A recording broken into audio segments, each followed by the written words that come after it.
সোদপুরে traffic মোড়ে দাঁড়িয়ে কেউ গুন্ডামি করতে এলে তার চোখে চোখ রেখে রুখে দাঁড়াতে হবে। Koltan is a mix of all this. সমস্ত ক্যারেক্টারিস্টিক কলতানদার মধ্যে আছে। তৃণমূল কংগ্রেসের হয়ে যিনি দাঁড়িয়েছেন ধরে নিতে হবে তিনি তৃণমূলের চুরি, ডাকাতি, তোলাবাজি ইত্যাদিকে এন্ডোর্স করবেন বলে দাঁড়িয়েছেন। সুতরাং পানিহাটির মানুষের কাছে প্রথম যে কথাটা আমরা গিয়ে বলবো যে আপনি যদি চান মন্দির মসজিদ না করে গ্যাসের দাম কমবে কি করে, এই কথাটা ভোটে আলোচনার বিষয়বস্তু হোক, রাজনীতিতে আলোচনার বিষয়বস্তু হোক, বিধানসভার ভিতরে আলোচনার বিষয়বস্তু হোক, তাহলে কলতানকে বিধানসভায় পাঠান। জয় হিন্দ। 7 নিউজ নেটওয়ার্কে আপনাদের সকলকে স্বাগত জানাচ্ছি। আর এই মুহূর্তে আমি যার সঙ্গে কথা বলতে চলেছি, এখনো পর্যন্ত বামফ্রন্টের যে প্রার্থী তালিকা, সেই প্রার্থী তালিকার সবচাইতে বড় চমক যেটা ছিল বা যেটা আছে এখনো পর্যন্ত, অর্থাৎ সৃজন এর প্রার্থী না হওয়া, সৃজন ভট্টাচার্যের প্রার্থী না হওয়া,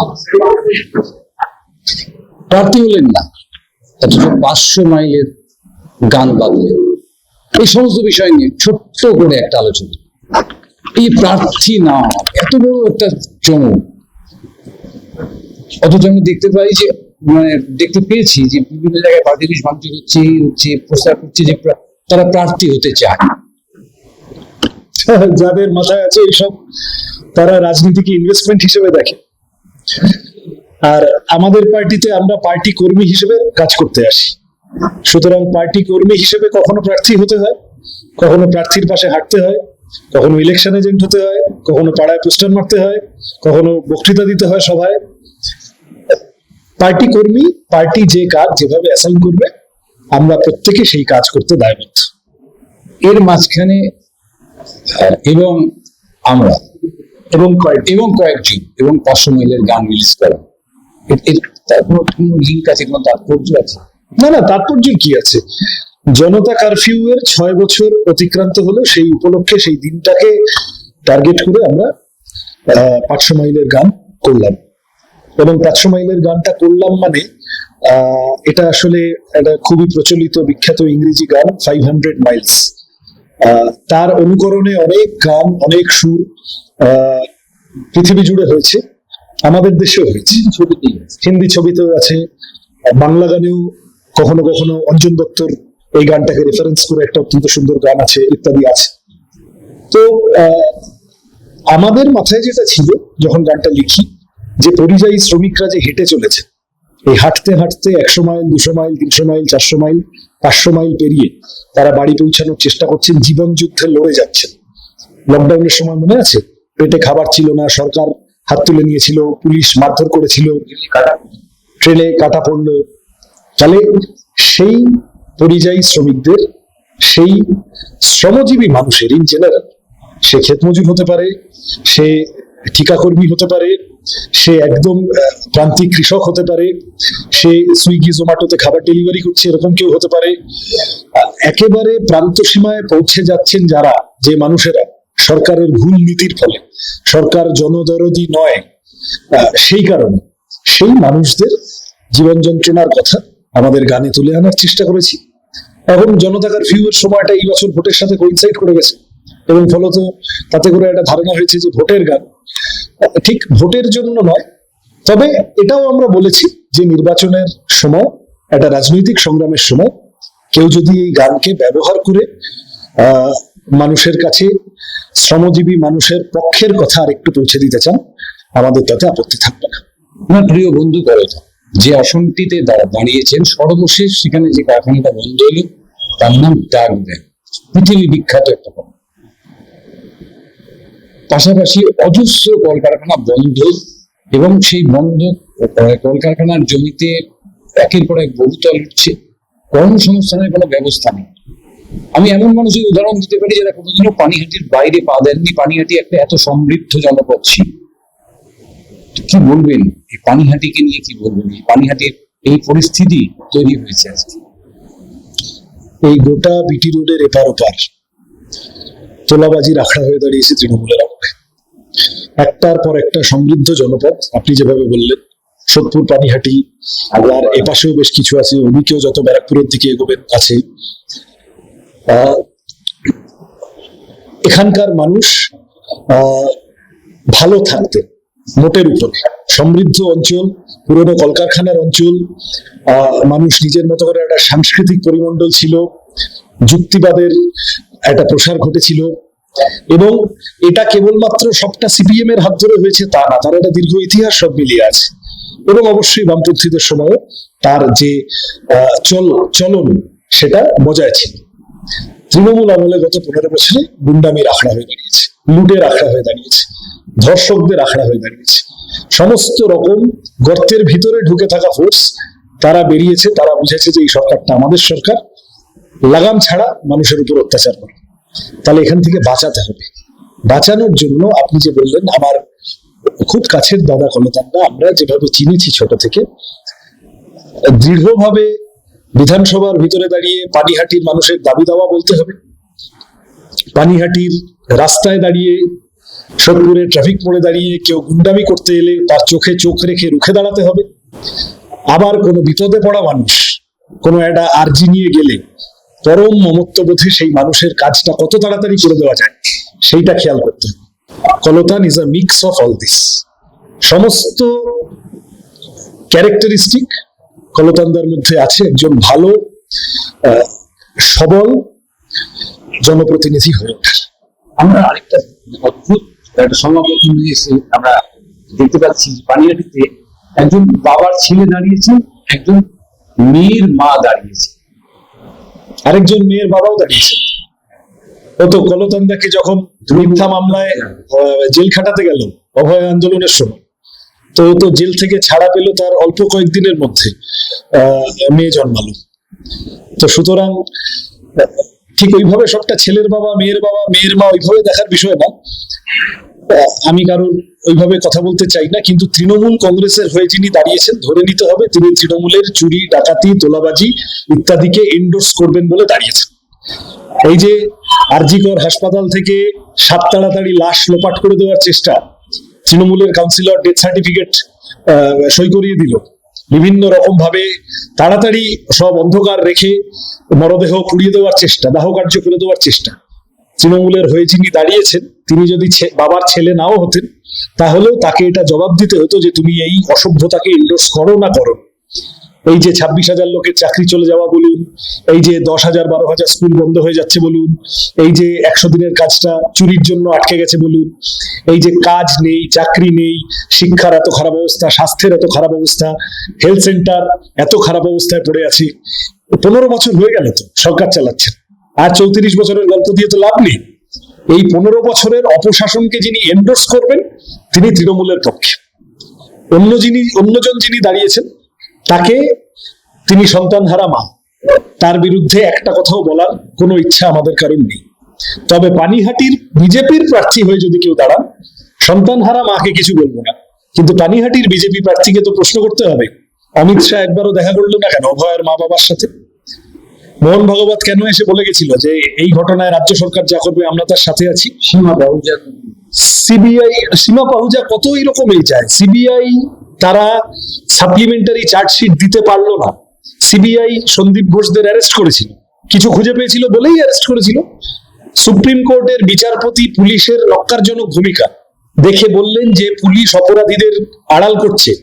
আমি আমার 30 বছরের বিচারকের জীবনে কোনোদিন এইরকম একটা নির্লজ্জ নগ্ন কেস দেখিনি।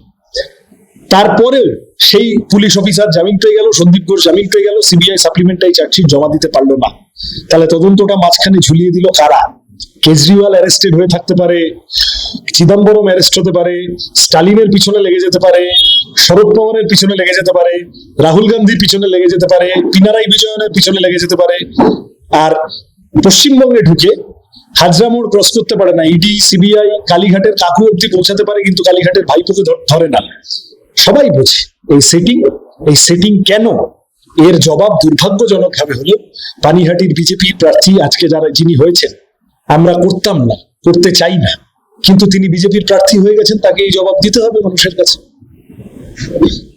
পানিহাটি সম্পর্কে নিশ্চয়ই খবর রাখছেন তো, কলতান আপনার বাবার মতন বললেন, কি মনে হয় পানিহাটির একটা ইতিহাস আছে যে দীর্ঘ সময় এখানে বাংলা গোপাল ভট্টাচার্য 6 বারের বিধায়ক, 7 বারের বিধায়ক, তারপরেও অলোকতা বসু এবং তারপরে থেকে 11 সাল পর থেকে একটা অন্য হিসেব হয়ে গেল। মাঝখানে একবার কান ঘেঁষে হারা হয়েছে। এবার কি আমরা ওইভাবে আগে ভোট পেতাম তাই আমাকে ভোট দাও, এইভাবে আমরা ঠিক দেখি না। আমাদের বেসিক কথা হচ্ছে যে পশ্চিম বাংলার রাজনীতিতে বড্ড বেশি হিন্দু মুসলমান, মন্দির মসজিদ, বাঙালি বিহারি এইসব হচ্ছে। জিনিসের দাম, এই যে পেট্রোল ডিজেল রান্নার গ্যাসের দাম এত বেড়েছিল, এই যে যুদ্ধের সময় গ্যাসের দাম 60 টাকা বেড়ে গেল, এই নিয়ে আপনি যতটা আলোচনা হওয়া দরকার ততটা হতে দেখছেন না। কাজ নেই, যাদের কাজ আছে তাদেরও ইনসেন্টিভ, বোনাস এইসবের কোনো বালাই নেই, ওভারটাইম খাটাচ্ছে, নামমাত্র মজুরি, মর্যাদা বলে জীবনের কিছু নেই। একদম সমস্ত রকম ভাবে একটা মানুষকে লুট করে তারপরে হাতে 1200 টাকা ধরিয়ে বলছে অনেক করেছি, এর বেশি চেও না। তাহলে মানুষের মর্যাদা, মানুষের শিক্ষা, আমি আপনাকে স্কুল কলেজের খারাপ অবস্থা বলছিলাম, চাকরির কথা বলছিলাম, হাসপাতালের কথা বলছিলাম, একেবারে স্কলারশিপ থেকে শুরু করে বয়স্ক মানুষদের মেডিকেল ইন্স্যুরেন্সের premium, PF, gratuity, pension, health scheme সব লাটে উঠে যাচ্ছে। ওখানে এলআইসি ব্যাংক বেচে দিচ্ছে, এখানে ও তেলের দাম বাড়ার জন্য যদি মোদিকে ধরতে হয়, তাহলে কারেন্টের খরচ বেড়েছে কেন মমতাকে ধরতে হবে? এরা সবাই মিলে যে সর্বনাশ করছে, রুজি রুটির কথাগুলোকে রাজনীতি থেকে দূরে ঠেলে সরিয়ে দিচ্ছে এরা। কলতান দাশগুপ্তরা ভোটে দাঁড়িয়েছেন ব্যক্তিগত লাভ ক্ষতির আশায়। বাংলার রাজনীতিতে রুজি রুটির প্রশ্ন, জীবন জীবিকার প্রশ্নকে আরেকবার রিলোডেড করতে হবে। বড্ড বেশি হিন্দু মুসলমান, মন্দির মসজিদ দেখেছে পশ্চিমবঙ্গের বিধানসভা গত 5 বছরে, তাতে বাংলার মানুষের কোনো উপকার হয়নি। সুতরাং পানিহাটির মানুষের কাছেও প্রথম যে কথাটা আমরা গিয়ে বলবো যে আপনি যদি চান মন্দির মসজিদ না করে গ্যাসের দাম কমবে কি করে, এই কথাটা ভোটে আলোচনার বিষয়বস্তু হোক, রাজনীতিতে আলোচনার বিষয়বস্তু হোক, বিধানসভার ভিতরে আলোচনার বিষয়বস্তু হোক, তাহলে কলতানকে বিধানসভায় পাঠান। দেশের 36টি রাজ্য, রাজ্যের 23টি জেলা, সব জায়গার সব খবর এক চোখে নয়, দু চোখে দেখি আমরা। আর 7 নিউজ এখন থেকে ওয়েবসাইটেও। ভিজিট করুন www.7anews.com এ। আর মুহূর্তের মধ্যে আপনার হাতের মুঠোয় রাজনীতি থেকে রণক্ষেত্র, খেলার মাঠ থেকে বিনোদন, সবকিছু। পাশাপাশি প্লে স্টোরে গিয়ে ডাউনলোড করে নিন আমাদের 7A নিউজের অ্যাপ, বাংলার একমাত্র বিশ্বাসযোগ্য চ্যানেল। পানিহাটি 35 স্কুল ছিল, আমাকে একদম এমনি নেই বলতে 3টি স্কুল বন্ধ হয়ে গেছে, 20টি স্কুল ঢুকছে, কয়েকশো প্রাইমারি স্কুল বন্ধ।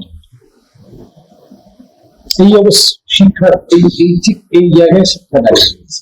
এক একটা বছরের মাধ্যমিক পরীক্ষার্থী আগের বছরের তুলনায় পরের বছরে 3 লাখ 4 লাখ কমে যাচ্ছে। উচ্চ মাধ্যমিক পরীক্ষার্থী 2.25 লাখ 3.5 লাখ কমে যাচ্ছে। হাজার হাজার স্কুল কোনো মতে একজন শিক্ষক নিয়ে টিম করে চলছে। যে স্কুল চলছে, সরকারি স্কুল কি মিউনিসিপ্যালিটি স্কুল কি হোয়াটএভার, ছাত্র সংখ্যা 10 বছর আগে যা ছিল হই হই করে কমে গেছে, বিপুল অংশ ড্রপ আউট। এই যে স্কুলের মেয়েদের জন্য সরকারি প্রকল্প বিরাট বহল বাজাচ্ছে মমতা ব্যানার্জির সরকার, নাবালিকা বিবাহে 1 নম্বরে চলে গেছে পশ্চিমবঙ্গ, নারী পাচারে 1 নম্বরে, মেয়েদের জন্য ওপর অত্যাচারের প্রশ্নে 1 নম্বরে। তাহলে এটা কি ক্ষমতায়ন হচ্ছে? শিক্ষার ক্ষেত্রে কোনো প্যারামিটারে, কোনো ইন্ডিকেটরে আপনি দেখাতে পারবেন না ওয়েস্ট বেঙ্গল খুব এগোচ্ছে। উল্টো দিকে তাকিয়ে দেখুন বাম বিকল্প কেরালা, একটা রাজ্য সরকার, দিল্লির বিজেপি সরকার সমস্ত টাকা আটকে রেখেছে, তার সামনে দাঁড়িয়েও লড়ে যাওয়ার মনোভাব নিয়ে গ্রাজুয়েশন পর্যন্ত অবৈতনিক শিক্ষা করবে। এইটা লেফটের স্পিরিট। আর এখানে পারলে স্কুলগুলো বন্ধ হয়ে যাক, পারলে স্কুলগুলো ভোটের কাজে ব্যবহৃত হোক, পারলে স্কুলগুলো চুল্লুর ঠেক হয়ে যাক, এবং শিক্ষকদেরকে হুমকি ধমকি দিয়ে তারা যাতে কোনো রকম প্রতিবাদ না করে, আর ছাত্ররা গরু চড়াতে মাঠে বেরিয়ে যাক। আগামী প্রজন্মের, ভবিষ্যৎ প্রজন্মের লেখাপড়ার দায় আমরা সরকার নেব না। এই যে ভয়ানক অবস্থা, এ তো জাতির মেরুদণ্ড ভেঙে দিচ্ছে আগামী 50 বছরের জন্য। এখান থেকে বাঁচার জন্য কলতান বা কলতানের পার্টি, কলতানের মতাদর্শ, কলতানদের রাজনৈতিক বোঝাপড়া ছাড়া উপায় নেই। বিজেপি এই একই জিনিস ত্রিপুরায় করছে, মধ্যপ্রদেশে করছে, উত্তরপ্রদেশে করছে, মহারাষ্ট্রে করছে, বিহারে করছে, দিল্লিতে করছে। বিজেপি আরো খারাপ।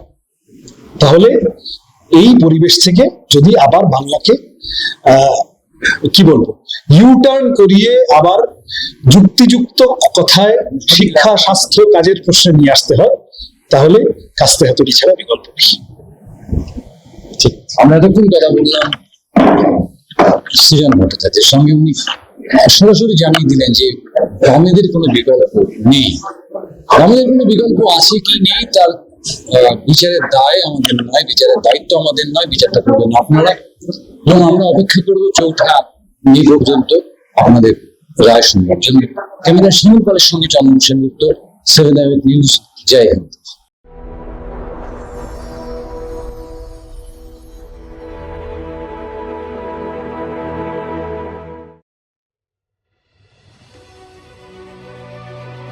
Elegance is never accidental. It is chosen, curated, defined by intention. In a world of excess, true luxury whispers. It does not compete. It does not demand attention. It commands it. At B20s, we create more than jewelry. We shape presence. Every curve is considered, every surface refined, every detail deliberate, crafted with precision, finished with restraint, designed not to overpower, but to elevate. Because luxury is not about display, it is about distinction. The quiet confidence of gold against skin, the subtle brilliance of light catching movement, the harmony between strength and grace. This is not ornament, it is expression, not decoration, but identity, a reflection of self, unapologetic, uncompromised, timeless. At B20s, modern elegance finds its voice without ever speaking. This is refinement without noise, beauty without excess, luxury without effort. B20s, the premium luxury brand. Elevate your everyday.